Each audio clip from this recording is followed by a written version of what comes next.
A passagem de hoje é Gênesis 44, 14 e 24. Vamos ler juntos. E veio Judá com os seus irmãos à casa de José, porque ele ainda estava ali, e prostraram-se diante dele em terra. E disse-lhes José: Que é isto que fizestes? Não sabeis vós que tal homem como eu bem adivinha? Então disse Judá: Que diremos a meu senhor? Que falaremos? E como nos justificaremos? Achou Deus a iniquidade de teus servos. Eis que somos escravos de meu senhor, tanto nós como aquele em cuja mão foi achado o copo. Mas ele disse: Longe de mim que eu tal faça. O varão em cuja mão o copo foi achado, aquele será meu servo. Porém vós subi em paz para vosso pai. Então Judá se chegou a ele e disse: Ai, senhor meu, deixa, peço-te, o teu servo dizer uma palavra aos ouvidos de meu senhor, e não se acenda a tua ira contra o teu servo, porque tu és como Faraó. Meu senhor perguntou a seus servos, dizendo: Tendes vós pai ou irmão? E dissemos a meu senhor: Temos um velho pai e um moço da sua velhice, o mais novo, cujo irmão é morto, e só ele ficou de sua mãe, e seu pai o ama. Então tu disseste a teus servos: Trazei-mo a mim, e porei os meus olhos sobre ele.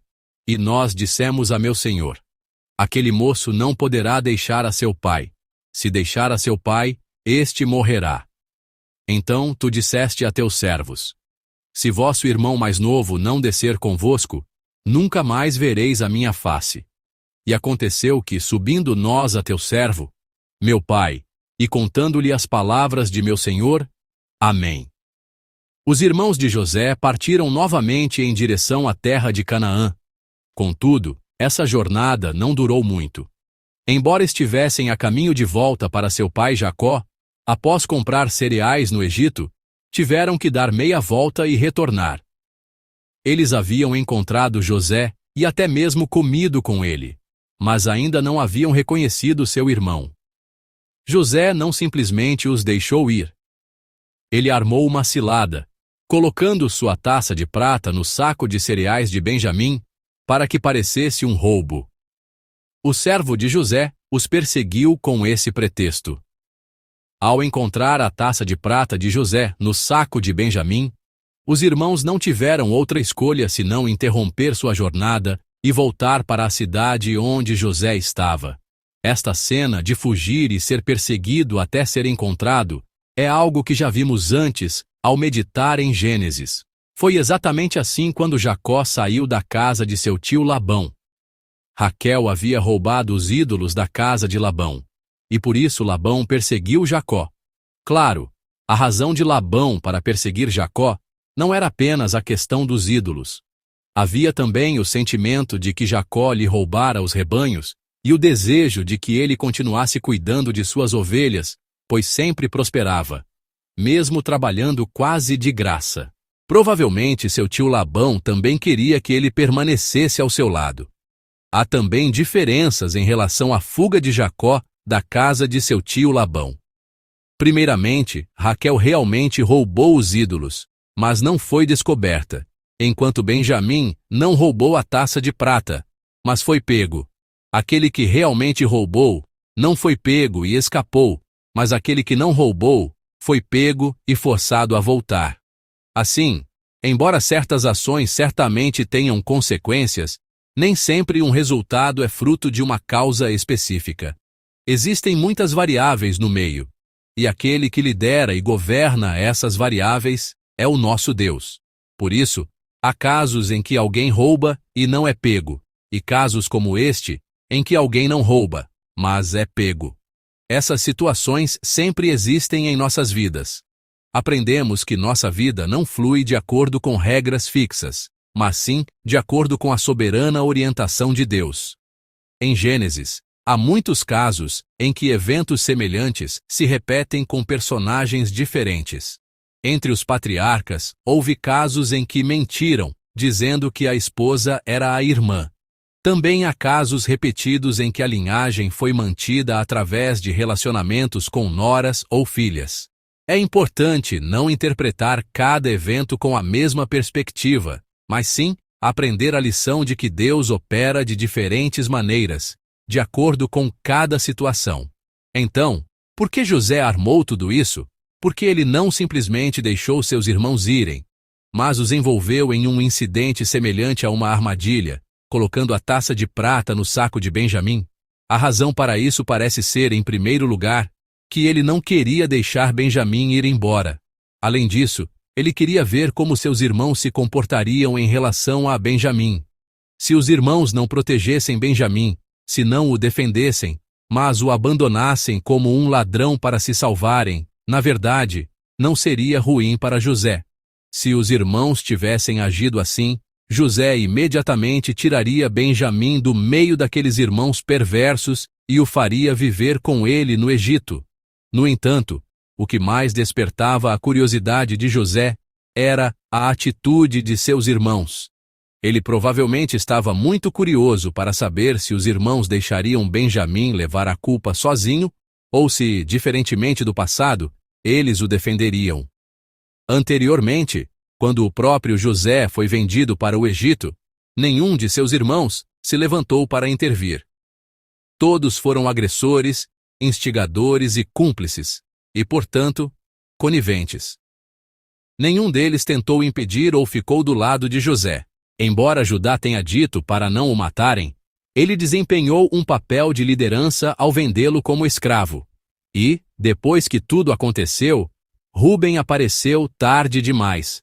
Mas, de qualquer forma, Rúben também participou da captura e do tormento de José.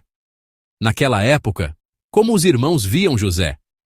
Eles o viam como um adversário, como alguém a ser eliminado. Em seus corações, provavelmente pensavam que não havia problema se José morresse, ou talvez até desejassem sua morte. Mas agora, como está a atitude dos irmãos? Será que mudou? Embora fossem irmãos, antes eles viam os filhos de Raquel, a outra mãe, como alvos a serem eliminados. E agora, como eles estão tratando Benjamim, outro filho que recebia o amor especial do pai? A mudança na atitude dos irmãos aparecerá claramente na meditação de amanhã. Deixaremos o resultado exato para amanhã, e hoje vamos examinar o que aconteceu no processo. O que se destaca enquanto esta história se desenrola é que Judá aparece como a figura central. É Judá quem fala com José, e é Judá quem se explica longamente. Vamos ler juntos o versículo 14. E veio Judá com os seus irmãos à casa de José, porque ele ainda estava ali. E prostraram-se diante dele em terra. A Bíblia não se refere ao grupo de irmãos que retornava simplesmente como os irmãos de José, ou os filhos de Jacó. Ela descreve o grupo como Judá e seus irmãos. Isso coloca Judá na vanguarda. O versículo 14 já o aponta como o representante do grupo, e a história que se segue na segunda metade do capítulo 44 destaca Judá como o personagem principal, que fala longamente e assume a liderança. Ao explicar Gênesis 38, mencionei que, entre os filhos de Jacó, Judá e José dividiram entre si o direito de primogenitura. A história depois de Jacó é registrada com foco em José, mas no capítulo 38, o fluxo da narrativa é interrompido, e a história de Judá é inserida abruptamente. A razão é que José, como filho da amada Raquel, recebe a bênção material da primogenitura, pois seus filhos, Manassés e Efraim, garantem-lhe uma porção dupla. E para onde vai o título de primogênito, o direito de liderança? Ele passa para Judá, o quarto filho de Lia. Devido ao comportamento imoral dos 3 irmãos mais velhos que nasceram antes dele. Rúben, por contaminar o leito do pai. E Simeão e Levi, pelo massacre violento usando a aliança da circuncisão como pretexto.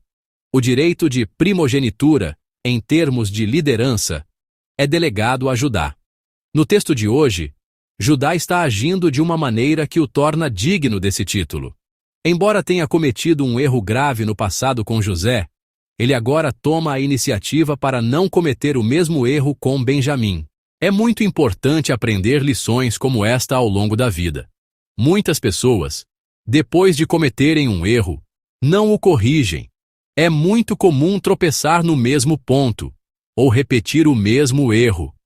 Ao pecar, também é muito comum cair repetidamente nos mesmos pecados. Quando se comete o mesmo pecado repetidamente, é preciso refletir sobre si mesmo, porque, na primeira vez, sente-se a culpa, o reconhecimento do eu errei. Mas quando o pecado se repete, o coração se endurece. Chega-se a um ponto em que não se percebe mais que é pecado, nem se reconhece como tal. Qualquer um pode cometer um erro uma vez. Até mesmo nos tribunais, ser réu primário é um motivo para reduzir a pena. Significa que, por engano ou sem saber que as coisas chegariam a esse ponto, pode-se cometer um erro. O que é realmente importante é não cometer o mesmo erro novamente. Sob essa perspectiva, se olharmos a história de hoje de outro ângulo, este evento não é apenas para José. Tornou-se um evento para os irmãos de José. Por quê? Porque lhes dá uma oportunidade de restauração, uma chance de se redimirem. Diante de uma situação semelhante, foi dada aos irmãos a oportunidade de fazerem uma escolha melhor do que antes, uma segunda chance. Embora tenham falhado na época de José, eles têm a oportunidade de compensar o erro anterior, não o repetindo com Benjamim. Deus dá a estes irmãos, aos filhos de Israel, essa oportunidade. Amados irmãos em Cristo, Deus é aquele que nos dá uma nova oportunidade.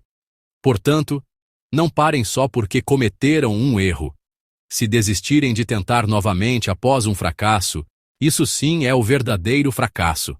Apesar de terem errado, decidido mal e escolhido mal no passado com José, agora é a hora de agir diferente com Benjamim. É a hora de tentar de novo. É a hora de fazer a escolha certa. Deus nos dá a oportunidade de compensar nossos erros, mesmo que tenhamos errado no passado. Quando Ele nos dá uma nova chance, devemos ser capazes de corrigir esse erro. Não repitam os mesmos pecados, mas agarrem a oportunidade que Deus lhes dá, confiando no Deus que nos dá uma nova chance, que hoje vocês possam restaurar as áreas quebradas em suas vidas, em nome do Senhor. Se houver algum pecado que se repete em suas vidas, que vocês o cortem pela raiz com ousadia, diante de Deus, que lhes dá a chance de compensar erros passados. Que hoje seja um dia em que vocês façam escolhas melhores e alcancem resultados melhores do que antes. Eu os abençoo em nome do Senhor.